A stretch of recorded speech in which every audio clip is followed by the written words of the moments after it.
جالي اسئله كتيره جدا، انت ليه مختاره اللوجو بتاعك الوعي حياه؟ فانا النهارده حابه اكلمكم عن ده.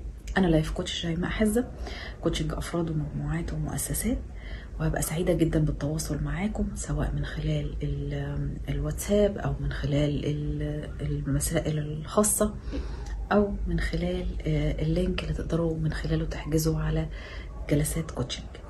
طيب النهارده انا حابه اتكلم معاكم عن ايه؟ حابه اتكلم معاكم عن ليه انا اخترت كلمه الوعي حياه. وليه كلمه وعي؟ في ناس كتير قالوا لي طب ليه ما اخترتيش مثلا فهم الحياه او ادراك الحياه او كده؟ هو ايه الفرق بين الثلاثه؟ ايه الفرق ما بين الادراك والفهم والوعي؟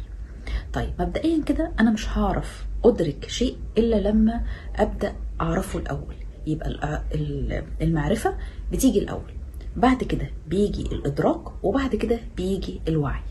طيب معرفه ان انا اعرف الشيء ده، ان انا اعرف مثلا ان انا عندي مشكله، فانا عرفت ان انا عندي مشكله. طيب ادراكي للمشكله دي يخليني ابدا اشوف خطورة المشكلة، ابدا اشوف المشكلة دي ممكن تأثر عليا ازاي. يعني اي مشكلة مثلا ان انا هسيب الشغل مثلا يعني. طيب معرفتي ان انا عرفت ان انا هسيب الشغل او هيجيلي فصل مثلا في الشغل.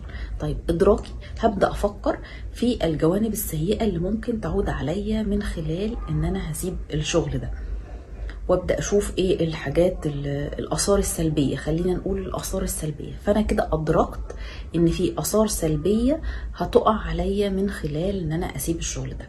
طيب الوعي بقى عباره عن ايه؟ ان انا انتقل من نقطه الاثار السلبيه وخطوره اللي هيحصل ده لنقطه ان ممكن تكون دي فرصه لحاجه تانية افضل، ان ممكن اشوفها بشكل اوسع بشكل اعمق من كده، ان ده فرصه ان انا مثلا طب اشوف شغل في حته تانية، ان انا هيتفتح في قدامي مجال في مكان اخر. يبقى الادراك بشوف بادرك الشيء بابعاده وجوانبه السيئه، انما الوعي انا باخد وكانها صوره كامله لهذا الشيء بجوانبه السيئه بجوانبه الجيده. ببدا اسال نفسي طب ده ليه حصل، وابدا اعرف ده حصل عشان كذا وكذا وكذا، فمش هكرره في المره القادمه. يبقى الوعي هو اشمل واعمق.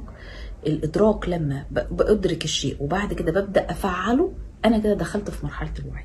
طول ما انا ادركت الشيء ولم اتعامل معاه ولم اشوف كل الجوانب بتاعته من كل الزوايا بتاعته ايجابيه وسلبيه، وهقدر اعدي الازمه دي ازاي، وابقى شايف ان في الازمات دي فرص، وببقى شايف ان الازمات ده هو ده اختبار، انا هعرف اعدي الاختبار ولا مش هعرف اعدي الاختبار. كل ده وعي.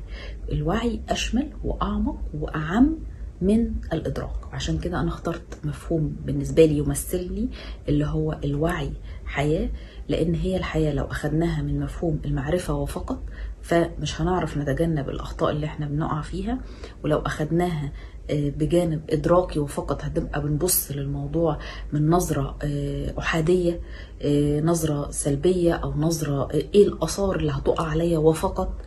انما بالنسبه لي انا الوعي هو كلمه شامله وكلمه اعمق وكلمه بتخليني اتحرك.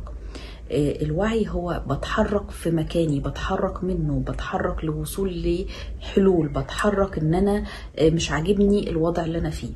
ممكن انا ادرك الشيء ولكن افضل زي ما انا، لكن استحالة ان انا هعي هذا الشيء او هذه المشكلة وهفضل زي ما انا.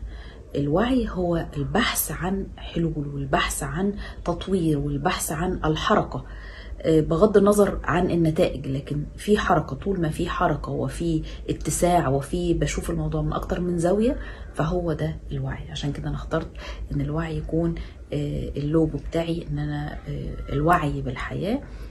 هو ده الحاجة اللي انا بحب اشتغل بيها على نفسي، وبحب الناس كمان او اللي بيتعاملوا معايا ان هم يبصوا للموضوع ايا ما كان الموضوع، ايا ما كان الازمة اللي بنمر بيها، فهي هتمر، فهو درس، فهو منطقة للتطوير.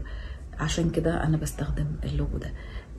عايزه سمعتوني ازاي؟ عايزه اعرف هل لما شرحت لكم فكره اللوجو بتاعي كده قدرتوا تفهموا معنى، قدرتوا تفهموا المغزى، قدرتوا توصلوا ليه انا اخترت الكلمه دي ولا لا؟ منتظره تعليقاتكم واشوفكم على خير.